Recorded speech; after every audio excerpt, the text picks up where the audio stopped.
Manorama ma'am, आजकल naturo care की बहुत चर्चा हो रही है। प्राकृतिक चिकित्सा जिसको नेचुरोपैथी कहते हैं, जी। क्या आप इसको जानते हैं क्या होता है? हाँ, थोड़ा तो मुझे इसकी नॉलेज है, क्योंकि जैसे पुराने ज़माने में जो हमारे महर्षि और मुनि होते थे, हाँ। वो लोग नेचुरल चीज़ों के द्वारा बड़ी-बड़ी बीमारियों को ठीक कर देते थे। उनका इलाज अक्सर किया हम लोगों ने करते थे। पढ़ा है जी। इसके बारे में, और इसके बारे में बहुत ही गहन जानकारी प्राप्त करने के लिए हमारे स्टूडियो में कौन उपस्थित है? मनोरमा बताएं हमारे लिसनर व्यूअर को। आज हमारे साथ स्टूडियो में हैं doctor Mahima Arya ji. Doctor Mahima Arya ji nutrition science में एमएससी हैं और साथ ही doctorate of naturopathy and yoga भी हैं। आपका बहुत बहुत स्वागत है हमारे स्टूडियो में। महिमा जी, सबसे पहले तो मैं कहना चाहूँगी कि नेचुरोपैथी जो ये वर्ड है, वैसे तो बहुत से लोग कुछ जानते हैं इसके बारे में, लेकिन हमारे बहुत से श्रोता या दर्शक होंगे जिनके लिए अभी शायद ये शब्द नया होगा। तो ये नेचुरोपैथी क्या है, इसको थोड़ा सा डिटेल में बताएँ। जी हाँ, नेचुरोपैथी एक सच में प्राकृतिक चिकित्सा है, और ये प्राकृतिक चीज़ों से कुछ तत्व हैं, प्राकृतिक तत्व, जैसे कि हमारे आरोग्य मंदिर में इसका कुछ प्राकृतिक चीज़ों से इलाज होता है, जैसे कि धूप, हवा, मिट्टी, पानी से। सिर्फ उन्हीं से इलाज होता है, और इससे हमारे पूरे शरीर को क्योर किया जाता है, और हमारे में एक अलग ही ऊर्जा प्रदान होती है इसके अकॉर्डिंग। यही है नेचुरोपैथी, जिसको हम धूप, हवा, मिट्टी, पानी से कई चीज़ों का लेप करके, और धूप से हम डिटेन करके, और ये सारी चीज़ों से हम इलाज करते हैं, वॉकिंग से, और हमारी चीज़ें जो पसीने के थ्रू बह जाएं, और इन सब चीज़ों से, नेचुरल चीज़ों से इलाज करते हैं। जी। अच्छा महिमा जी, जैसा कि आपने बताया, मुझे लगता है शायद ये थोड़ी टाइम टेकिंग होती होगी। तो अगर कोई पेशेंट आता है आपके पास अपनी किसी स्वास्थ्य समस्या को लेके, तो क्या आप उसे एडमिट करते हैं, और अगर करते हैं तो कितने टाइम तक के लिए? हाँ, ये टाइम टेकिंग है, और इससे पहले हम उनका देखते हैं कि वो क्या है, किस तरह की बीमारियां हैं। उस पे पहले हम उनके बारे में मतलब जानते हैं।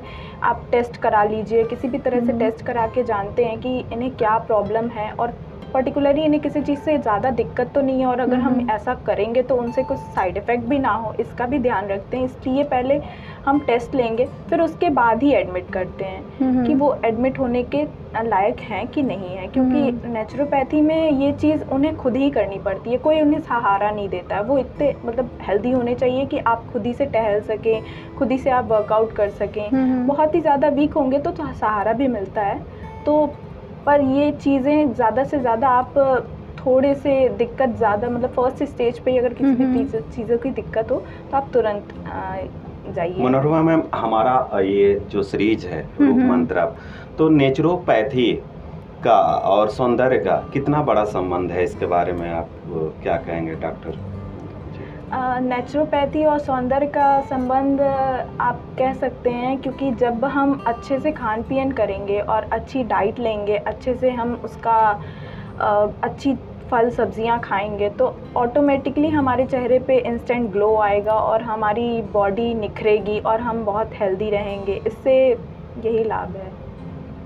जैसा कि आपने बताया कि थोड़ी सी टाइम टेकिंग होती है, आजकल का जो टाइम है, लोग इतनी भागम भाग की ज़िंदगी जी रहे हैं, और एलोपैथ में जहाँ पे क्विक ट्रीटमेंट है, तो लोग नेचुरोपैथी में क्यों आए?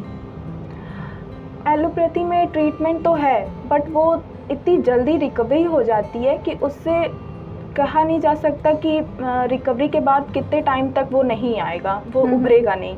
क्या पता वो जल्दी ही कुछ समय बाद जल्दी ही उभर जाए, क्या पता और ही अलग तरीके से उभरे, कुछ अलग साइड इफ़ेक्ट्स भी हो सकते हैं, कोई अलग बीमारियां दे जाए। इसलिए हम नेचुरोपैथी में आते हैं कि वो चीज़ें हमारे मतलब अगर वो हील हो रही है बॉडी को, तो वो अच्छे से डीपली हीलिंग हो, भले टाइम टेकन हो, पर हीलिंग अच्छे से हो कि हमारी बॉडी में आगे जाके वो प्रॉब्लम फिर से ना उठे। जी। अच्छा महिमा जी, अगर बात हुई साइड इफ़ेक्ट्स की, तो क्या नेचुरोपैथी के भी साइड इफ़ेक्ट्स हैं? नहीं, नेचुरोपैथी एक नेचुरल चीज़ें हैं, इनसे हमारा इलाज होता है, साइड इफ़ेक्ट्स नहीं होता है, इसमें उभार होता है। जैसे कि अगर आपको किसी गठिया पेशेंट है या कुछ भी किसी भी तरह के पेशेंट्स हैं, उन्हें अगर गठिया है तो आप उसका ट्रीटमेंट देंगे, और जैसे कि एक्सरसाइज करेंगे तो थोड़ा दर्द होता है। आप ही अगर नेचुरल लोग ही, नॉर्मली लोग ही अगर कोई एक्सरसाइज करते तो थोड़ा सा तकलीफ़ होता है उन्हें, 2-4 दिनों के लिए, 1 हफ्ते के लिए टाइम टेकन थोड़ा सा होता है। पर वो फिर धीरे धीरे वो क्योर करने के लिए ठीक होता है। ऐसा नहीं है कि वो चीज़ें दर्द हो रही है तो वो छोड़ देना चाहिए। आप उसे धीरे धीरे कंटिन्यू रखिए, कम कीजिए पर कंटिन्यू रखिए, उसे स्किप मत कीजिए, ये बात है। डॉक्टर महिमा, नेचुरोपैथी से किस किस बीमारियों का इलाज हो सकता है? नेचुरोपैथी से तो हम कहते हैं कि लगभग सारी ही बीमारियों का इलाज हो सकता है। बस आप अपनी मेंटलिटी सेट रखिए और थोड़ा सा पेशेंस रखिए तो इलाज सबका ही संभव है। सब बीमारियों का इलाज इससे नेचुरोपैथी से हो सकता है और इसका साइड इफेक्ट भी नहीं है। महिमा जी, जैसे कि एक आम बीमारी हो गई है, थायराइड है या शुगर है, अगर इस तरह के पेशेंट्स आपके पास आते हैं तो आप उनको क्या ट्रीटमेंट देती हैं, किस तरह से ट्रीट करती हैं? जी हाँ, थायराइड और इसके पेशेंट्स आएंगे तो हम सबसे पहले उन्हें धीरे धीरे तैयार करेंगे, योगाभ्यास से शुरुआत करेंगे। उन्हें सबसे पहले तो पानी पीने के लिए बोलेंगे कि आप सुबह उठ के पानी पीजिए, गर्म पानी पीजिए। और फिर आप जब एक्सरसाइज करने के लिए उतरते हैं तो आप उन्हें थोड़ी सी ऐसी एक्सरसाइज करने के लिए ज़्यादा प्रेशराइज करें कि उन्हें थोड़ी सी, जो गठिया है हमारा वो हमारे थायराइड ग्लैंड के ही तरफ होता है, तो वो गले की एक्सरसाइज पे ज़्यादा प्रेशराइज कीजिए कि आपके गले पे ज़्यादा प्रेशर पड़े तो वो थायराइड की चीज़ें हैं वो क्योर हो सकती हैं। तो इससे हमारे कई योगा अभ्यास भी हैं जो कि विशेष रूप से थायराइड के लिए ही हैं, तो वो ज़्यादा कारगर हैं, तो वो कर सकते हैं। अच्छा महिमा जी, जैसे कि हम रूप मंत्रा स्लॉट के अंतर्गत बात कर रहे हैं और रूप की बात ना हो तो बात अधूरी रह जाएगी।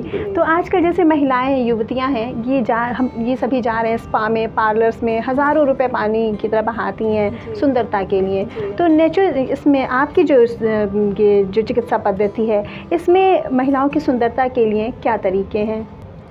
जैसे कि हम आज के डेट में बहुत ज़्यादा जंक फूड्स खा रहे हैं और ये सारी चीज़ें जो कि ऑयली होती हैं, ये सारी चीज़ें हमारे बॉडी को बहुत ज़्यादा हार्म कर रही हैं। इससे बहुत सारी बीमारियां भी हो रही हैं, स्पेशली जो हमारे जो छोटे बच्चे हैं और जो ट्यूशन गोइंग, कोचिंग गोइंग बच्चे हैं, ये सारे लोग भी बाहर जाते हैं तो जंक फूड्स का सेवन करते हैं, स्ट्रीट फूड्स का सेवन करते हैं। इन सब सी चीज़ों से बहुत ज़्यादा बॉडी पे असर आ रहा है। तो ये चीज़ें आप क्योर कर सकते हैं और आप इससे क्या करेंगे कि आप नेचुरल चीज़ों को ज़्यादा प्रेफर कीजिए कि आप घर पे अपने हेल्दी डाइट को कंटिन्यू रखिए और ज़्यादा से ज़्यादा फ्रूट्स एंड वेजिटेबल्स ज़्यादा खाइए और इन सब चीज़ों को थोड़ा अवॉइड कीजिए तो ज़्यादा अच्छा है। अच्छा महिमा जी, मैंने एक नाम सुना है पंचकर्मा। जी, क्या है ये पंचकर्मा और किस तरह से आप इसको अप्लाई करते हैं अपने पेशेंट्स के ऊपर? ये पंचकर्मा एक कोर्स है जो कि इसे पांच कर्मों के द्वारा बनाया गया है और इसे कई सारे मसाज के थ्रू और कई सारी क्रियाएं हैं उसके द्वारा ये सारी चीज़ें ट्रीट होती हैं। और इसमें जैसे कि आप कई तरह के मसाज होते हैं, उससे फेस मसाज, बॉडी मसाज और कई चीज़ों का मसाज होता है जिससे कि आप पूरी बॉडी को क्योर कर सकते हैं।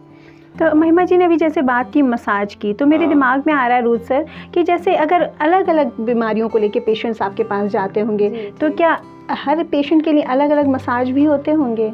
जी हाँ, बिल्कुल। जैसे कि मोटापे के लिए अलग मसाज होती है और अगर कोई सुंदरीकरण के लिए मसाज करा रहा है तो उसके लिए अलग मसाज होती है। अगर ज़्यादा वरिष्ठ है तो उसके लिए अलग मसाज होती है। अगर किसी को जैसे कि कॉन्स्टिपेशन है उसके लिए अलग मसाज होती है, क्योंकि हर तरह का मसाज सब किसी को नहीं दे सकते हैं, तो ये भी एक बात है। और जैसे कि आप कह सकते हैं कि जैसे कि किसी को अस्थमा पेशेंट है या फिर किसी को बहुत ज़्यादा प्रॉब्लम है इसी चीज़ों की, बलगम वगैरह की ज़्यादा, उसके लिए एक नश्यम क्रिया होती है, वो दिया जाता है। तो अलग अलग तरह की चीज़ें हैं जो कि हमारे पंचकर्मा में अवेलेबल हैं। जी रूथ जी, मेरे ध्यान में एक और बात आ रही है कि जैसे कि महिमा जी ने कहा कि हर तरह की परेशानी का समाधान है नेचुरोपैथी में, तो मुझे जहाँ तक लगता है सारी बीमारियों में एक बीमारी है कैंसर, जो सबसे ज़्यादा जटिल एक तरह की बीमारी आप उसे कह सकते हैं। तो क्या इसका ट्रीटमेंट भी संभव है इसमें? जी हाँ, कैंसर का आप कह सकते हैं संभव भी है, और ये बात तभी संभव है जब आपको पता हो कि आप किस स्टेज पे हैं। सबसे पहले तो ये जानना होगा, क्योंकि अगर एक सीवियर कंडीशन है तो मुश्किल हो सकती है, क्योंकि कोई भी पेशेंट को ये चीज़ें नेचुरल क्योर है, नेचुरल हीलिंग करती है, तो इस चीज़ों को लंबा प्रोसेस है। अगर कैंसर पेशेंट के लिए उतना ड्यूरेशन है ही नहीं तो फिर हम इसे करना सही नहीं होगा, तो वो हमारे लिए गलत होगा। इसलिए वो तभी सूटेबल है जब आपको पता हो कि वो किस स्टेज पे है और कैसा है, शुरुआती स्टेज में ही पता चल जाए, तभी हो सकता है। तो वो बहुत रेयर केसेस होते हैं कि वो पता चले, इसलिए मुश्किल ही है थोड़ा सा, वरना कह सकते हैं कि क्योर होना वाजिब है। जी जी। अच्छा महिमा जी, शुरुआती बातचीत में हमारी आपने कहा कि खान पान पे ध्यान दें अगर, तो वो चेहरे पे स्वास्थ्य सुंदरता वैसे ही रिफ्लेक्ट होती है। तो अब मैं अपनी बात करूंगी, जैसे कि और मेरी जैसी और भी बहुत सारी कामकाजी महिलाएं, लड़कियां होंगी जो अगर हम ऑफिस में एक बार एंटर किए तो फिर हमें शाम में 7-8 बजे ही हम फ्री होते हैं। तो ऐसे में हम हेल्दी फूड या हेल्दी कोई भी चीज़ कैसे खा सकते हैं, क्योंकि हम तो वो फटाफट हमने टिफ़िन पैक किया और लेकर आ गए। तो हमारी जैसी महिलाओं के लिए क्या सजेस्ट करेंगी आप? जैसे कि आप हैं और भी बहुत सारी लेडीज़ें हैं, उनके लिए सबसे अच्छा ये रहेगा कि आप सुबह सुबह कोई आप हेल्दी ड्रिंक पी के जा सकती हैं, कोई शेक्स पी सकती हैं। जैसे कि बहुत लोग ओवरनाइट सोक करके ड्राई फ्रूट्स रखते हैं या स्प्राउट्स रखते हैं, वो सारी चीज़ें भी आप ले सकती हैं, आप अपने टिफ़िन में लेके आ सकती हैं। वो कि थोड़े देर पे आप अपना टाइम आउट करके आप उसको ड्रिंक कर सकती हैं। जैसे कि बहुत सारे ड्रिंक्स होते हैं डिटॉक्स करने के लिए और एनर्जी गिवर होते हैं, इम्यूनिटी स्ट्रॉन्ग करने के लिए, आपकी बूस्ट अप होती रहे, तो वो आप एनर्जेटिक रहेंगी वो ऑटोमेटिकली। तो वो सारी चीज़ें हैं, जैसे कि आप ड्रिंक ले सकती हैं पुदीन हरा और लेमन का और हनी डाल के आप उसमें वो ड्रिंक ले सकती हैं। पूरा डिटॉक्स करता है वो बॉडी और एनर्जी गिवर है। आप शेक ले सकती हैं ड्राई फ्रूट्स के और मिल्क डाल के, आप उसमें हनी या जैगरी जो भी आपको सूटेबल है वो डाल के, ये सब चीज़ें अवेलेबल हैं। यानी मॉर्निंग के टाइम अपने हेल्थ का केयर कर सकते हैं। अगर पूरे दिन आप एनर्जेटिक रहना चाहते हैं तो मॉर्निंग का जो ब्रेकफास्ट है वो बहुत हैवी होना चाहिए, है ना? जी जी। और एक और बात मेरे दिमाग में आ रही है रुचि, जैसे कि ये तो हुई शारीरिक व्याधियाँ। अब जैसे कि हम लोग का रुच जी हैं, इनका बहुत सारा काम स्क्रीन पे इनका टाइम बीतता है, तो ये तो एक मेंटल स्ट्रेस भी होता है कि लगातार हम काम कर रहे हैं, स्क्रीन पे बैठे हुए हैं। तो अगर जैसे किसी को बहुत जैसा कि सर हमेशा कहे कि बहुत काम से बोझल हो जाते हैं, तो क्या एक तरह का जो डिप्रेशन, एक तरह की जो इरिटेशन आती है, इसके लिए भी, रिलैक्सेशन के लिए भी कुछ आपके इस नेचुरोपैथी में कुछ है? जी ज़रूर है। ये एक्सरसाइज है, मतलब कुछ चीज़ें हैं जो मेडिटेट करती हैं आपकी बॉडी को। वो आप प्राणायाम से और इन सारी चीज़ों से आप मेडिटेशन कर सकते हैं, आप ध्यान लगा सकते हैं, आप ओम का उच्चारण कर सकते हैं। उससे अलग ही ऊर्जा प्रदान होती है और आपकी बॉडी में एक अलग ही एनर्जेटिक हो जाती है, और फिर आप उससे एक कंसंट्रेशन और ज़्यादा मेंटेन कर सकते हैं, और ये आपकी आँखों को भी आराम मिलता है इन सब चीज़ों से। ये सब चीज़ें भी आपके लिए बहुत ज़्यादा हेल्पफुल होंगी। आज के हमारे रूप मंत्रा सीरीज में थी डॉक्टर महिमा आर्या जी, जिन्होंने बताया कि नेचुरोपैथी के द्वारा हम अपने आप को कैसे सुंदर रख सकते हैं और हेल्दी रख सकते हैं। तो अगले किसी और एपिसोड में फिर आपसे होगी मुलाकात। तब तक देखते रहिए, सुनते रहिए लाउड स्पीकर 90 FM। बजाओ बजाओ जरा झूम के बजाओ। बजाओ जरा झूम के बजाओ, बजाओ बजाओ जरा झूम के बजाओ।